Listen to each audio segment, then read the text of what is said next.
Hello guys, welcome back in our versatile group study YouTube channel. Friends, आज के video में बिहार शिक्षक भर्ती से रिलेटेड अतुल प्रसाद जी का ट्वीट आया है, उसके बारे में बात करेंगे। उनका ट्वीट है कि very soon we will be declaring cut off marks in all TRE papers. वो कट ऑफ मार्क्स बहुत जल्दी डिक्लेयर करेंगे सारे टीआरई पेपर्स के। और एक ट्वीट उन्होंने किया है कि when we are dealing with such large numbers as in TRE, multi-layer filtering is needed to weed out undeserving ones. This is what's going on, and that's why all results are conditional. Any vacancy arising out of this filtering will be filled by one or more supplementary result. तो friend, उन्होंने यही बोला है, जैसा कि उन्होंने अपने tweet के माध्यम से भी आज बता दिया है कि ये जो टीचर रिक्रूटमेंट एग्ज़ाम है उसमें मल्टी लेयरिंग फ़िल्टरिंग ये कर रहे हैं, जिसकी वजह से अनडिज़र्विंग कैंडिडेट को ये छांट सकें, फ़िल्टर आउट कर सकें। और इसीलिए ये सारे प्रोसेस हैं और इनका जो रिज़ल्ट है वो कंडीशनल है, सशर्त है। और अगर इसके साथ कोई वैकेंसी अराइज़ होती है, फ़िल्टर करते हैं, उनकी जगह पे वैकेंट सीट्स बचती हैं, तो वे उस सीट को सप्लीमेंट्री रिज़ल्ट को देकर एक या एक से ज़्यादा सप्लीमेंट्री रिज़ल्ट देकर के फिल करेंगे। तो फ्रेंड, तो उन्होंने अपने, जैसा कि सुनने में आ रहा था कि 15 नवंबर तक सेकंड मेधा सूची जारी होने की प्रबल संभावना है। तो फ्रेंड, उसके साथ ही साथ उन्होंने आज ट्वीट के माध्यम से भी हिंट दे दिया है। लेकिन फ्रेंड, सबसे बड़ी जो डीएलएड अभ्यर्थियों के साथ समस्या बनी हुई है वो ये बनी हुई है कि जो फ्रेश कैंडिडेट थे उनकी सीट्स पे नियोजित शिक्षकों को भी जॉब दे दी गई है। इससे क्या हुआ है कि जो फ्रेश कैंडिडेट थे, जो नए फ्रेशर कैंडिडेट थे, जिनको जॉब मिलनी चाहिए थी, जो बेरोजगार युवा थे, उन्हें जॉब नहीं मिल पाई। और जो पहले से ही रोजगार में थे, जिनके पास जॉब थी, ऑलरेडी एम्प्लॉयड थे, जैसे कि नियोजित टीचर्स पहले से ही एम्प्लॉयड थे, उनको फिर से जॉब दे दिया गया और उन्हीं के थ्रू जो है मैक्सिमम सीट्स जो हैं वो भर दी गई हैं। तो आप लोग समझ सकते हैं कि कितनी ज़्यादा चीज़ें इसमें अनफेयर तरीके से हुई हैं। और इसके साथ ही साथ सुनने में बहुत से अभ्यर्थियों की कंप्लेन आ रही है कि सीटेट जो आउटसाइडर कैंडिडेट हैं, बिहार से आउटसाइडर कैंडिडेट हैं, उनका सीटेट पे 90 नंबर पे या 90 नंबर से अधिक होने पे चयन होना चाहिए था, लेकिन उनका सीटेट पे कम मार्क्स पे होने पे 90 नंबर से कम होने पर भी चयन हो रहा है।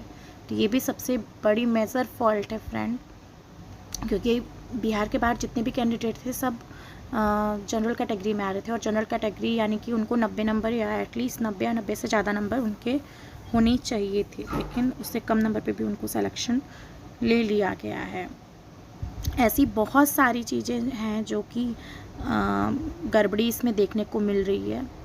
और इसके साथ ही साथ जैसे कि अभी एक ही अभ्यर्थी का 3 जगह उन्होंने रिज़ल्ट डिक्लेयर कर दिया है, जैसे टीजीटी में भी, पीजीटी में भी, पीआरटी में भी।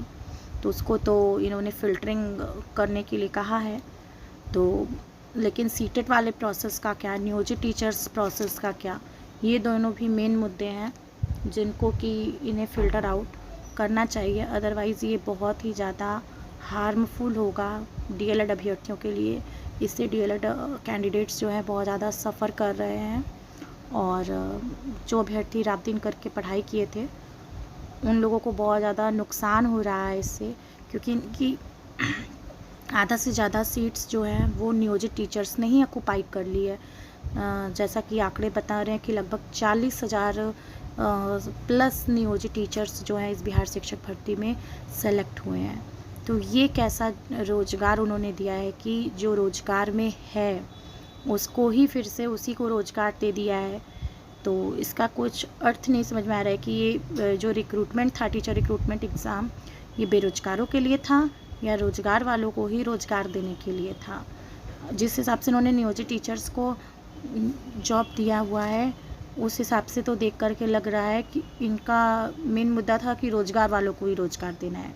इसकी वजह से बहुत सारे बेरोज़गारों को अभी तक रोज़गार जो है नहीं मिल पाया है। तो आप सभी लोगों को एक बार जा कर के पर्सनली अतुल प्रसाद जी से, बीपीएससी चेयरमैन से मिल कर के अपनी बात रखनी चाहिए, अपने मुद्दों को रखना चाहिए कि सर ये बताइए कि ये जो ये टीचर रिक्रूटमेंट एग्ज़ाम हुआ था, ये फ्रेश कैंडिडेट के लिए हुआ था, तो यहाँ पर क्यों नियोजित टीचर्स को फ्रेश कैंडिडेट की सीट पे ले लिया गया है, और फ्रेश कैंडिडेट में बहुत अच्छे अंक पा कर के बहुत सारे अभ्यर्थी जो हैं वो अभी तक सेलेक्ट नहीं हो पाए हैं। तो फ्रेंड, और इसके साथ ही साथ आप लोग ये देख सकते हैं वो जल्दी ही इसका कट ऑफ मार्क्स भी डिक्लेयर करने वाले हैं, तो उसके बाद आप लोगों को बहुत चीज़ें क्लियर हो जाएंगी कि कितना कट ऑफ मार्क्स गया था। तो फ्रेंड, आशा करती हूँ कि आपको आज की वीडियो अच्छी लगी होगी, और इसके साथ ही साथ मैंने एक वीडियो अटैच की है, इस वीडियो क्लिपिंग को आप लोग ज़रूर देख लीजिएगा। और इसके साथ ही साथ सेकंड मेरिट लिस्ट जल्दी ही जारी होगी 15 नवंबर 2023 तक। तो अब देखिए फ्रेंड, उसमें कितनी सीट्स खाली रहती हैं और कितने और अभ्यर्थियों, नए फ्रेश कैंडिडेट्स को मौका मिलता है। लेकिन वो सेकंड मेरिट लिस्ट जारी होने से पहले आप सभी लोग बीपीएससी चेयरमैन से मिल करके इन मुद्दों को रखिए, तो ये इससे ज़्यादा से ज़्यादा अभ्यर्थियों को सेकंड मेरिट लिस्ट में मौका मिल पाएगा। अदरवाइज़ अगर आप लोग सिर्फ आपस में ही बहसबाजी, बयानबाजी करते रहेंगे तो इससे कुछ नहीं हो पाएगा। कोई ना कोई ठोस कदम आप सभी लोगों को इसके लिए उठाना होगा, क्योंकि बिना ठोस कदम उठाए कुछ नहीं होने वाला है। आपस में बात करने पे, ग्रुप चैट करने से कुछ नहीं होगा। फिर सेकंड मेरिट लिस्ट भी जारी कर दी जाएगी, कुछ लोगों का तो होगा, कुछ लोगों का नहीं होगा। तो उसके बाद फिर से आप लोग वही कंप्लेन लेकर के आते रहेंगे कि ऐसा हो गया, वैसा हो गया। तो फ्रेंड, आज की वीडियो में बस इतना ही। आपको आज की वीडियो कैसी लगी हमें कमेंट सेक्शन में ज़रूर बताइए।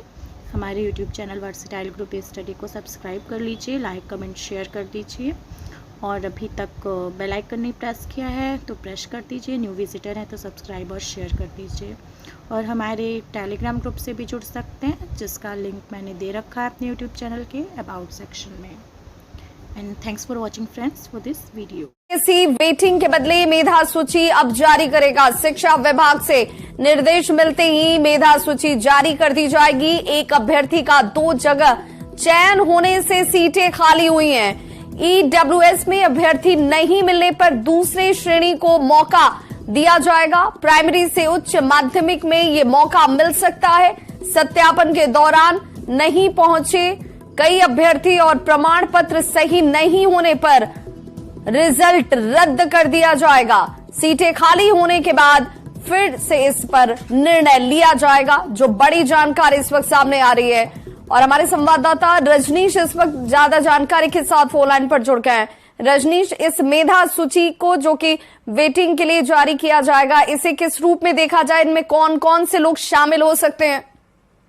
विभा, देखिए, प्राइमरी से लेकर प्लस 2 तक का रिजल्ट जारी हो चुका है और 1,22,000 अभ्यर्थी जो है सफलता हासिल किए हैं। अब जिलों में अलग अलग तरह से जो है काउंटर बनाकर वहां पर काउंसलिंग किया जा रहा। लेकिन बता दें, इस बीच बड़ी खबर आ रही है, जो बीपीएससी और शिक्षा विभाग के माध्यम से खबर मिली है कि अब वेटिंग लिस्ट जारी नहीं किया जाएगा, बल्कि मेधा सूची जारी किया जा सकता है, जिसको लेकर बीपीएससी ने शिक्षा विभाग से बतौर मार्गदर्शन भी मांगा है। यानी जो सूचना मिली है कि कई ऐसे अभ्यर्थी हैं जिनका 2 जगह सिलेक्शन हो गया है, मींस प्राइमरी के साथ साथ हायर सेकेंडरी में भी उनका सिलेक्शन हो गया है। ऐसे में उन्हें सिर्फ एक सीट पर अधिकार है। तो जो बचे हुए सीट हैं उस पर जो है एक तरह से फिर से जो है रिक्तियां बनती है, और उस रिक्तियों के आधार पर शिक्षा विभाग जो है एक तरह से बीपीएससी को मार्गदर्शन दे सकता है, जिसके बाद बीपीएससी मेधा सूची जारी कर सकता है। यानी जो असफल अभ्यर्थी हैं, जो तय कट ऑफ के अंदर अगर नंबर लाते हैं, उसके आधार पर जो है मेधा सूची में उन्हें फिर से जगह मिल सकती है और दोबारा बीपीएससी रिजल्ट जारी कर सकता है।